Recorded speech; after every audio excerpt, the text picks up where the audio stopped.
Durante años, la basura ha sido uno de los mayores problemas ambientales de la República Dominicana.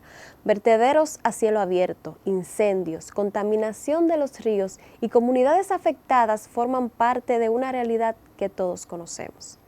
Para enfrentar esta situación, el Congreso aprobó una modificación a la Ley de Residuos Sólidos que promete fortalecer el sistema de gestión de los residuos sólidos y garantizar los recursos para hacerlo posible.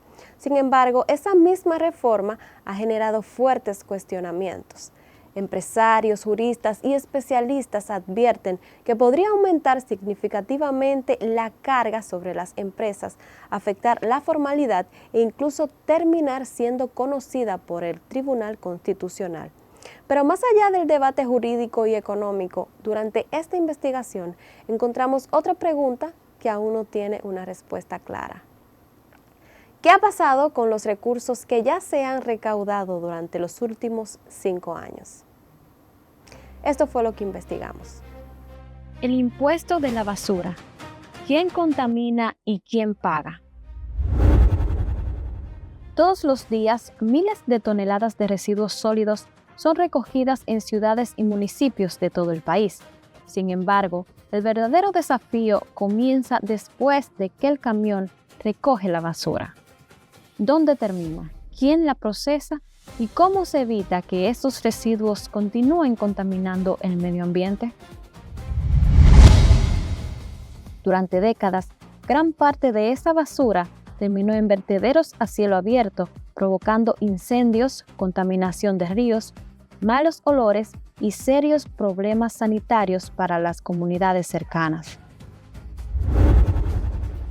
Con el objetivo de transformar ese modelo, en el año 2020 fue aprobada la Ley 225-20 sobre gestión integral y coprocesamiento de residuos sólidos. 5 años después, el Congreso volvió a modificar esa legislación mediante la Ley 36-26, promulgada recientemente por el presidente de la República. Pero, ¿qué es la Ley 225-20? La Ley 225-20 creó un nuevo modelo nacional para el manejo de los residuos sólidos.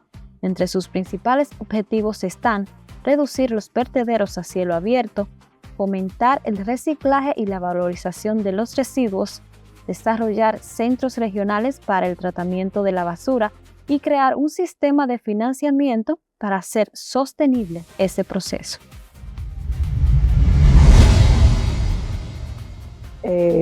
Esta ley viene a llenar un vacío en cuanto al manejo de los residuos sólidos en el país.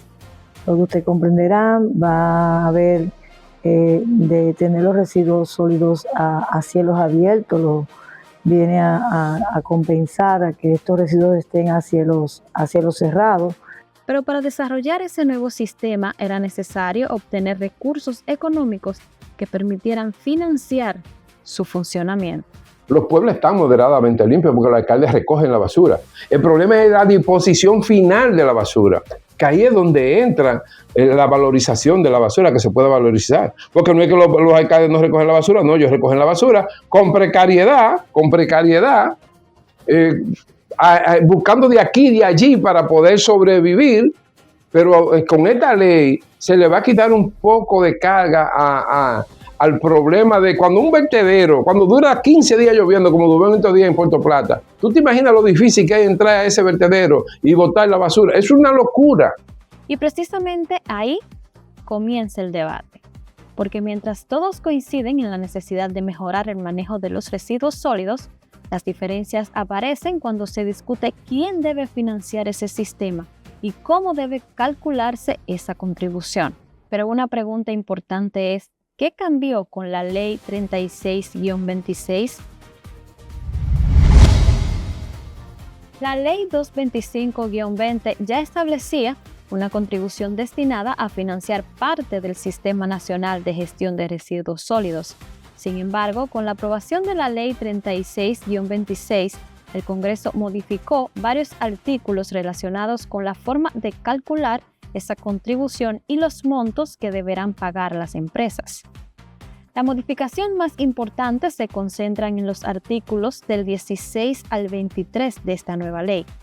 Allí se redefinen las escalas utilizadas para calcular la contribución que deberán pagar las empresas.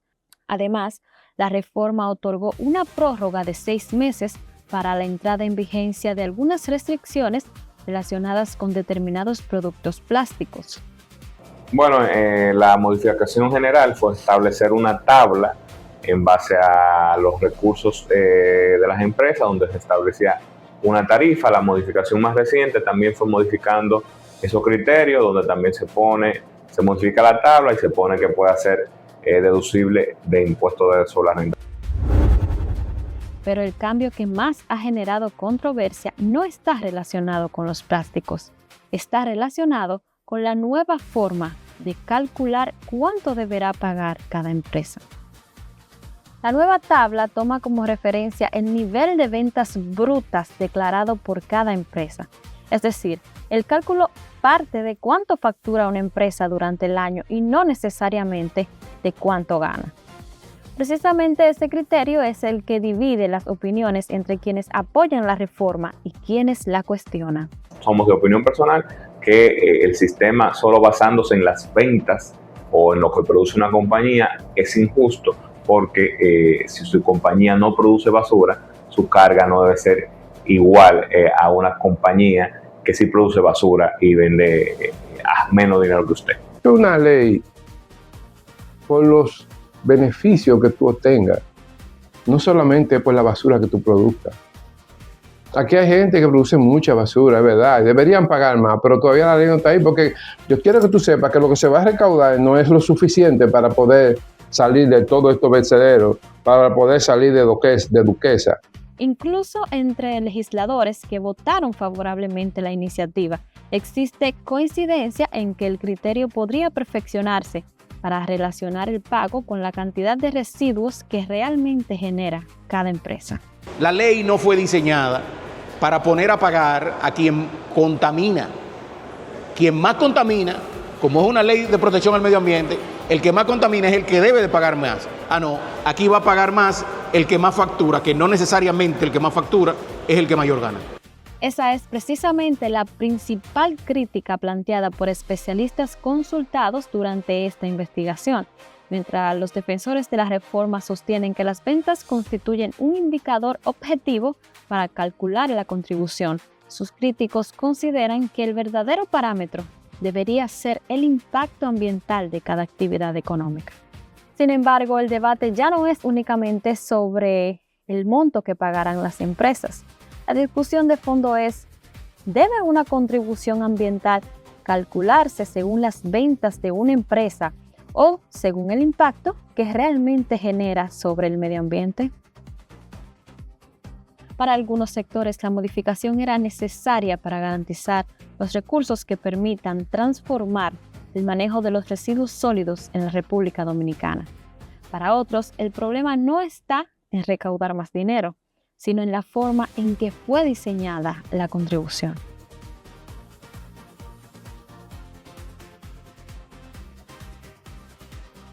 Pero se hizo un consenso con la Asociación de Comerciantes.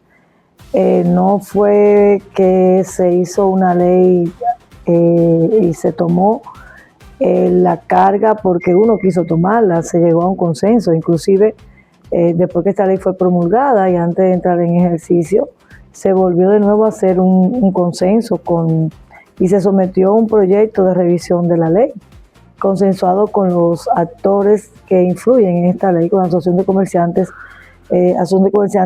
Detallistas, y se fue revisada y se tomó la carga de ventas de lo que venden las empresas, y incluso le fueron rebajados los montos de lo que las empresas venden.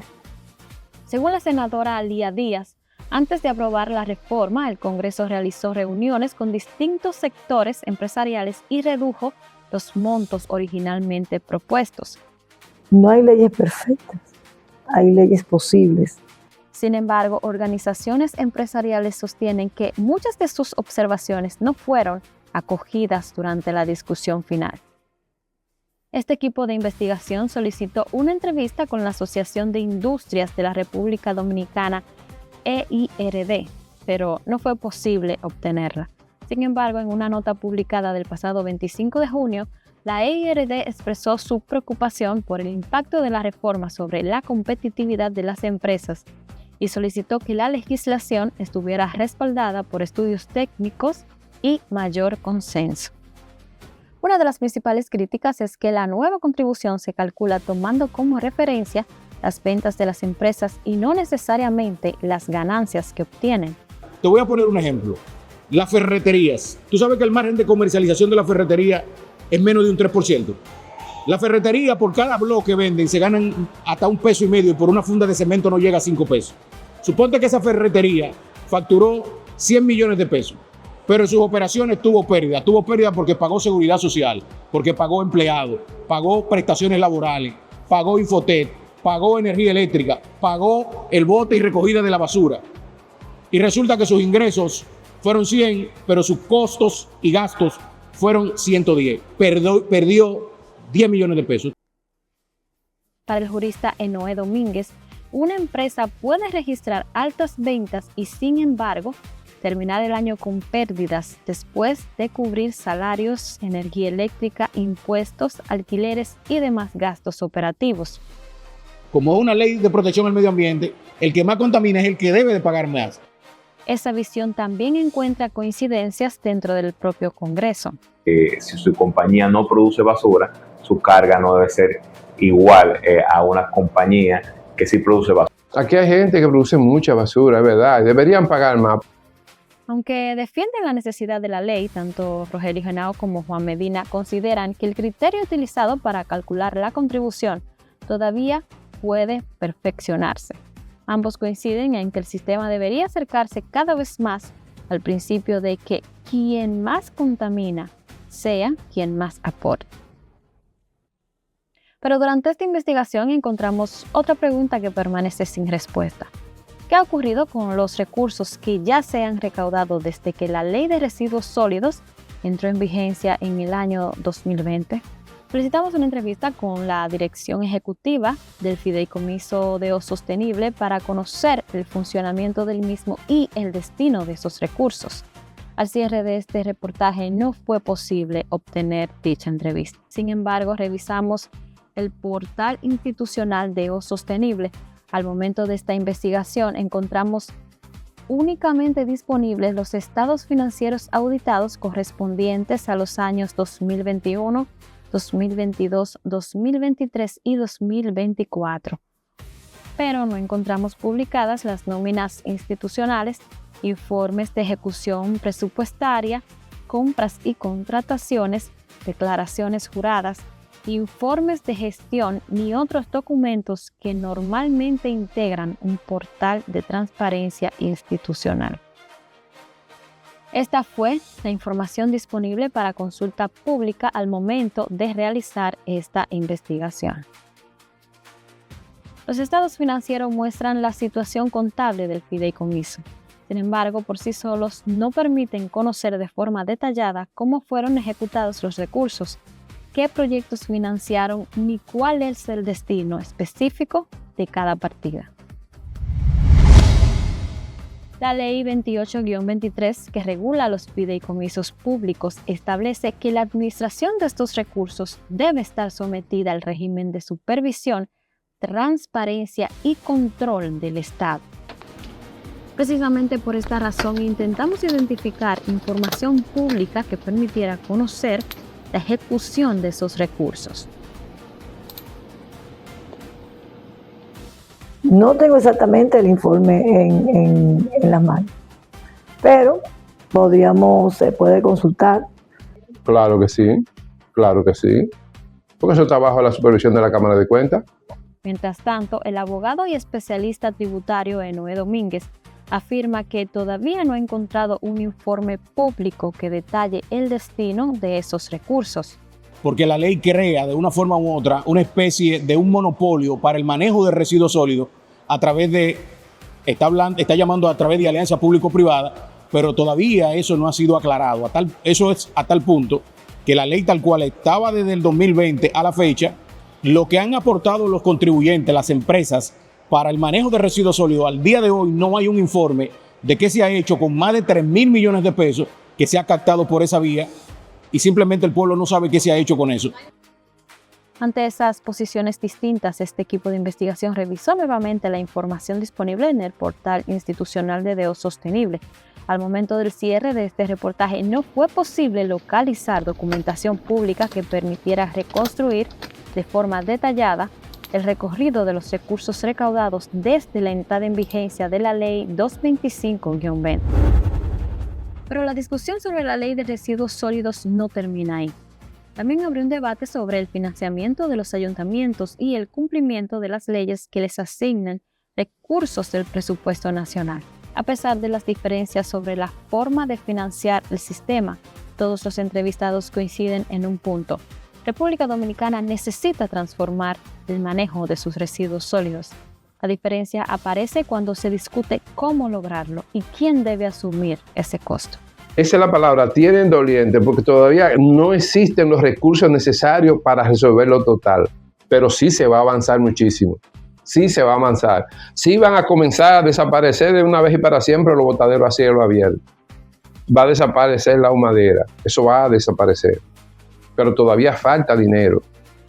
Para el presidente de la Comisión de Medio Ambiente de la Cámara de Diputados, la nueva legislación permitirá avanzar en el cierre de botaderos a cielo abierto y fortalecer la infraestructura para el tratamiento de los residuos. Sin embargo, reconoce que los recursos seguirán siendo insuficientes. Vamos a tener que empezar a educarnos en cuanto a la reclasificación de los residuos que se produzcan en las diferentes comunidades. Y esto es muy importante porque vamos a tener que a usar menos plástico, aprender a usar más sustancias biodegradables. La reforma también apuesta por un cambio cultural. La clasificación de los residuos, el reciclaje y la reducción del uso de plásticos forman parte de los objetivos ambientales planteados por la legislación. Pero mientras algunos sectores defienden los beneficios ambientales de la ley, otros consideran que estos objetivos no justifican la forma en que fue estructurada la contribución. Lo primero que cambiaría es la ley por completo. ¿Por qué digo la ley por completo? Porque la ley, ninguno de sus artículos están basados en un estudio técnico de factibilidad, de costo-eficiencia de esa ley. Si yo no tengo un estudio para determinar qué es lo que se debe hacer, el qué, el cómo, cuándo, la famosa mayéutica socrática, todo lo que parta de ahí es a ciegas. Esa ley está votada a ciegas. Esa ley no protege al medio ambiente. Esa ley lo que crea más es una discrepancia y hace más complejo el sistema tributario.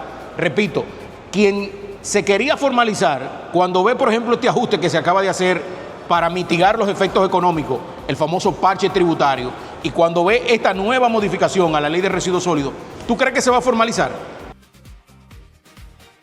Incluso dentro del propio Congreso existe apertura para revisar nuevamente la legislación. Es una ley que va a tener que discutirse pronto nueva vez. Luego, a ver si funciona este sistema, debe ponerse en práctica y ver si funciona y deben hacerse los ajustes. Toda ley que sea promulgada, aún usted tenga una promulgación que sea puesta en ejecución, cualquier día usted puede modificarla, puede escuchar. Este es un Congreso que siempre está dispuesto a escuchar a la población. La discusión ya no es únicamente si la ley de residuos sólidos debe existir. La verdadera discusión es cómo construir un sistema que proteja al medio ambiente, sin afectar la seguridad jurídica, la competitividad de las empresas y la confianza de los contribuyentes. Lamentablemente, yo esperé, en este caso, que el presidente observara la ley, no la observó, la promulgó, ¿y qué vamos a tener como resultado? Tú vas a tener como resultado a las asociaciones empresariales recurriendo ante el Tribunal Constitucional. Tú vas a tener personas, empresas, yendo al Tribunal Constitucional pidiéndole una revisión, es decir, una acción directa de inconstitucionalidad. Una bolsa de basura parece un asunto sencillo. Sin embargo, detrás de ella existe una compleja discusión sobre impuestos, medio ambiente, transparencia, administración de recursos públicos y seguridad jurídica. Durante esta investigación encontramos coincidencias. Todos los sectores reconocen que República Dominicana necesita mejorar el manejo de sus residuos sólidos, pero también encontramos diferencias importantes sobre la forma en que debe financiarse ese sistema, la manera en que fueron calculadas las nuevas contribuciones y el nivel de información pública disponible sobre los recursos ya recaudados. La basura seguirá produciéndose mañana. También seguirán existiendo empresas que pagan impuestos, ayuntamientos que necesitan recursos, ciudadanos que esperan ciudades más limpias y un Estado llamado a administrar esos recursos con transparencia. Lo que ocurra a partir de ahora dependerá de la aplicación de esta ley, de la supervisión de las instituciones competentes y de las decisiones que eventualmente puedan adoptar los tribunales. Mientras tanto, el debate continúa abierto.